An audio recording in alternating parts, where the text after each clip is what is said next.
We are all blessed to have such a great personality.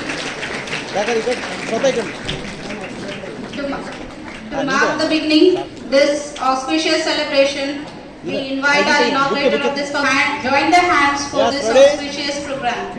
Ready? Request girls, please. Get it. Sir, 1 minute, you can note. Yes. Reload.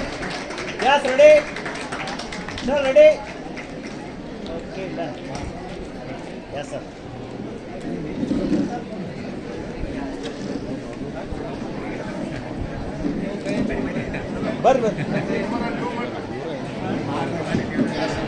Request the dignitaries to please join their hands. Ready?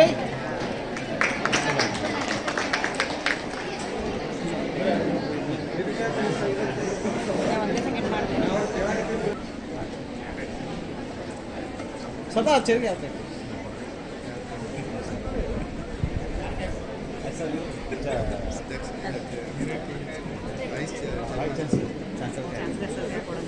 Look to the future with optimism and determination. With the unwavering spirit and strong foundation we have built over the past 50 years, we are confident in our ability to view the future.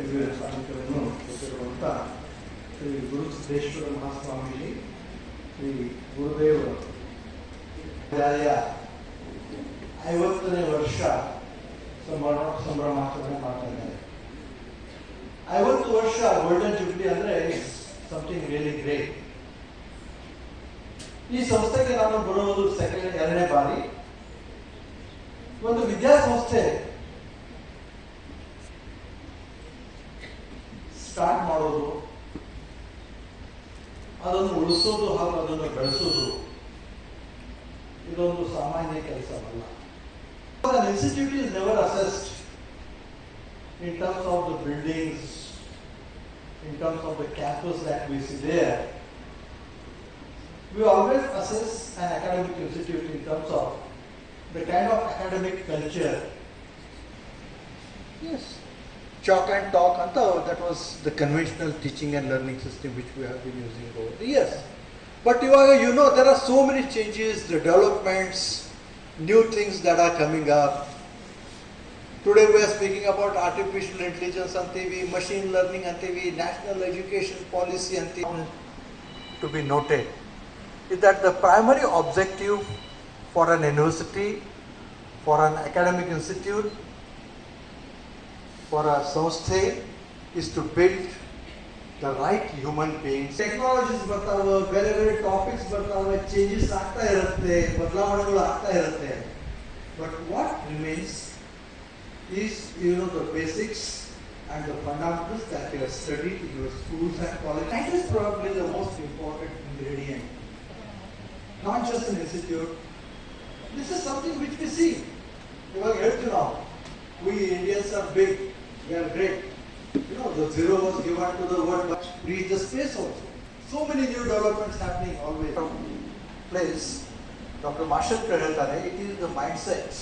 ನಮ್ಮ mindset is change ಆಗ್ತಾ ಇಲ್ಲ.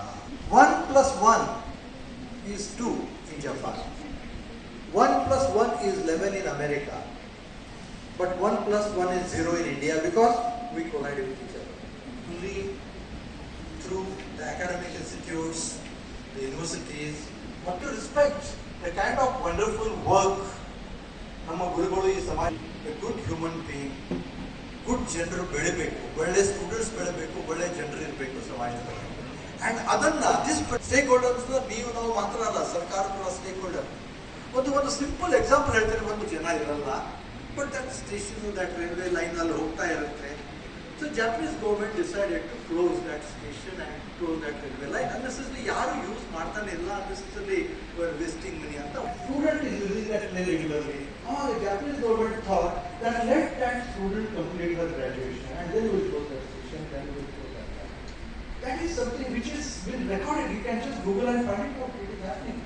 So this is the importance the government. सर्वविद्या दक्षिणामूर्ते नमः. त्रैलोक्य संप्रदायके समूलेखनविक्रये सच्चिदानंद रूप अक्षरमेलितं येन तस्मै ಶ್ರೀ ಗುರುವೇ ನಮಃ. ಸದಾಕಾಲ ಸ್ಮರಣೀಯರಾದ ಗುರುದೇವರನ್ನು ಹೃದಯಾರೆ ಧ್ಯಾನಿಸಿಕೊಂಡು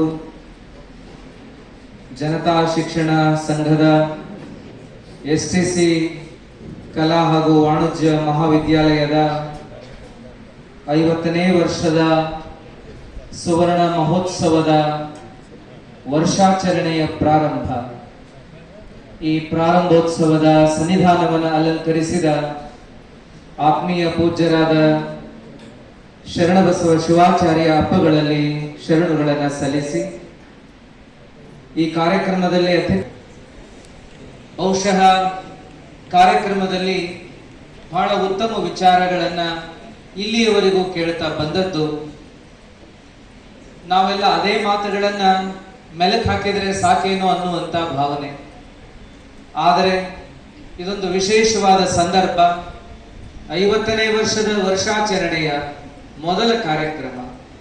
ಈ ಕಾರ್ಯಕ್ರಮದಲ್ಲಿ 2 ನುಡಿಗಳನ್ನು ಆಡುವಂತಹದ್ದು ಹಾಗೂ ಸಂಸ್ಥೆಯ ಸಂಸ್ಥಾಪಕರಿಗೆ ನುಡಿ ನಮನವನ್ನ ಸಲ್ಲಿಸುವಂತಹದ್ದು, ಸಂಸ್ಥೆಯ ಏಳಿಗೆಗಾಗಿ ದುಡಿತಕ್ಕಂಥ ಎಲ್ಲರಿಗೂ ಕೂಡ ಅಭಿನಂದನೆಗಳನ್ನು ಹೇಳುವಂತಹದ್ದು, ಜೊತೆಗೆ ವಿದ್ಯಾರ್ಥಿಗಳಿಗೂ ಕೂಡ ಶುಭವನ್ನ ಕೋರುವಂತಹದ್ದು. ಈ ಕರ್ತವ್ಯದಿಂದ 2 ಮಾತುಗಳನ್ನ ಆಡಬೇಕಾಗಿರುವಂತಹ ಸಂದರ್ಭವನ್ನು ನಾವು ತಂದುಕೊತೇವೆ. ಅಜ್ಞಾನ ತಿಮಿರಾಂಧಸ್ಯ ಜ್ಞಾನ ಅಂಜನ ಶಲಾಕಯ. ಅಜ್ಞಾನ ತುಂಬಿದಂಥ ಕಣ್ಣಿಗೆ ಜ್ಞಾನದ ಅಂಜನವನ್ನ ಹಚ್ಚಿ ಕಾಣಲಾರದ್ದನ್ನೆಲ್ಲ ಕಾಣುವಂತಹ ಶಕ್ತಿಯನ್ನ ಕೊಡುವಂತಹ ಗುರುವಿಗೆ ನಮಸ್ಕಾರ ಹೇಳುವಂತಹದ್ದಿದೆ. ಕೈಗೆ ಅಂಜನವನ್ನ ಹಚ್ಚಿ ಎಲ್ಲೋ ಇರುವ ವಸ್ತುವನ್ನ ಕೂತ್ಕೊಂಡೇ ನೋಡ್ತಾರೆ ಎನ್ನುವ ಮಾತನ್ನ ಕೇಳ್ತೀವಲ್ಲ, ಹಾಗೆ ನಮ್ಮ ನಿಮ್ಮ ಕಣ್ಣುಗಳಿಗೆ ಜ್ಞಾನದ ಅಂಜನವನ್ನ ಹಚ್ಚಿ ಕಾಣಬಾರದ ವಸ್ತುವನ್ನ, ಕಾಣಬಾರದ ಪರತತ್ವವನ್ನ, ಕಾಣಬಾರದ ಆ ಅಮೂಲ್ಯವಾದ ಜ್ಞಾನವನ್ನ ನಮಗೆಲ್ಲ ಕಾಣುವಂತೆ ಮಾಡುವಂತಹ ಆ ಸದ್ಗುರುಗಳಿಗೆ ನಾವೆಲ್ಲ ಶರಣ್ ಹೇಳುವಂತಹದ್ದಿದೆ. ಇಂಥ ಒಂದು ಜ್ಞಾನ ಪ್ರಸಾರ ಕಾರ್ಯವನ್ನ ಮಾಡಬೇಕು ಅನ್ನುವ ಹಿನ್ನೆಲೆಯನ್ನ ಹೊತ್ತಿರುವ ಈ ಸಂಸ್ಥೆಯ ಪ್ರಾರಂಭ ಬಂದ್ವಿ ಬಹಳ ಅಭಿಮಾನ ಅಂತ ಅನಿಸುವಂತಹದ್ದು. ನೋಡ್ರಿ, 2-3 ಜನ ಈ ಸಂಸ್ಥೆಯ ಹುಟ್ಲಿಕ್ಕೆ ಕಾರಣೀಭೂತರ ಆಗಿರುವಂತಹದ್ದನ್ನು ನಾವು ಕೇಳಿದ್ವಿ.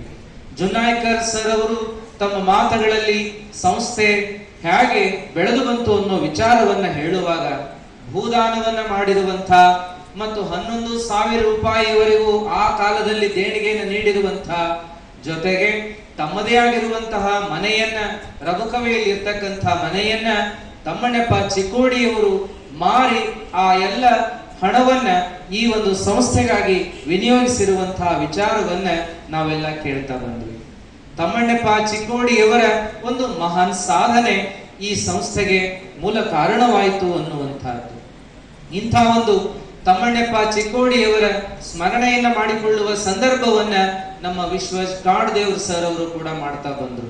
ತಮ್ಮಣ್ಣಪ್ಪ ಅವರ ಸ್ಮರಣೆಯನ್ನ ಮಾಡ್ತಾ ಅನೇಕ ಮಾತುಗಳನ್ನು ನಾವು ಕೇಳ್ತಾ ಬಂದ್ವಿ. ಎಷ್ಟೆಲ್ಲ ಕಾರ್ಯದಲ್ಲಿ ಅವರು ಮೊದಲಿಗರಾಗಿದ್ರು ಅಂತ ನೋಡಿದ್ರೆ, ಮೊದಲು ಜನತಾ ಶಿಕ್ಷಣ ಸಂಘ ಹುಟ್ಲಿಕ್ಕೆ ಕಾರಣೀಭೂತರಾಗಿರುವಂತಹದ್ದು, ತಮ್ಮ ಆಸ್ತಿಯನ್ನೆಲ್ಲ ಮಾರಿ ಆ ಹಣವನ್ನ ಈ ಸಂಸ್ಥೆಗೆ ವಿನಿಯೋಗಿಸಿರುವಂತಹದ್ದು, ಜೊತೆಗೆ ಏನಪ್ಪಾ ಅಂತ ಕೇಳಿದ್ರೆ ಅವರು 1850ರಲ್ಲಿ ಧಾರವಾಡ ವಿದ್ಯಾವರ್ಧಕ ಸಂಘನ ಸ್ಥಾಪನೆ ಮಾಡುವಲ್ಲಿ ಪ್ರಮುಖ ಪಾತ್ರವನ್ನ ವಹಿಸಿರುವಂತಹದ್ದು, ಕನ್ನಡ ಸಾಹಿತ್ಯ ಪರಿಷತ್ತು ಸ್ಥಾಪನೆಯಾಗುವಲ್ಲಿ ಅವರು ಪ್ರಾತಿನಿಧ್ಯವನ್ನ ವಹಿಸಿ ಉತ್ತರ ಕರ್ನಾಟಕದ ಪ್ರತಿನಿಧಿಗಳಾಗಿ